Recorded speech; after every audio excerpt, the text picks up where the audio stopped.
平日9點鐘嘅廣東道人流稀少，今日因為一間大戲院、一個功夫明星，令成條街都熱鬧起嚟。正，我估唔到，我終於知道點解咁多人中意李小龍啊！而家條女好正，我覺得。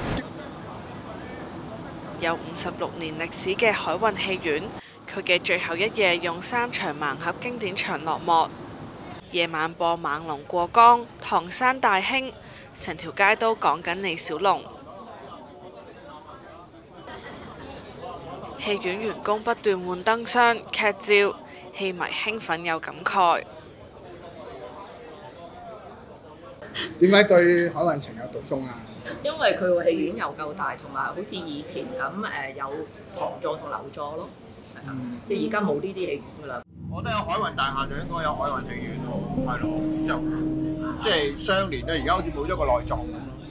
可惜就係都頭先我講 let go 咯，係咯。其實大家只會好 enjoy 今日嚟送別佢咯，聽日即係好似一個人離開呢個世界咁，聽日又冇嗰件事㗎咯。1969年落成嘅海運戲院喺80年代放映西片為主，同周邊嘅巴西咖啡館、神聰書店形成一個獨特嘅文化拼圖。90年代由1700個座位減到576個，今日租約期滿，喺6月2號正式結業。你消失1間、2間、3間，你遲早就會冇晒戲院，冇晒戲院就冇人拍港產片，咁你就以後都冇得睇啦。呢個係本地文化嚟，你唔支持就冇噶啦。曾經見識過往戲院盛況嘅李小龍會長黃耀強喺最後一晚搞咗一場唐山大兄分享會，佢話往事只能回味。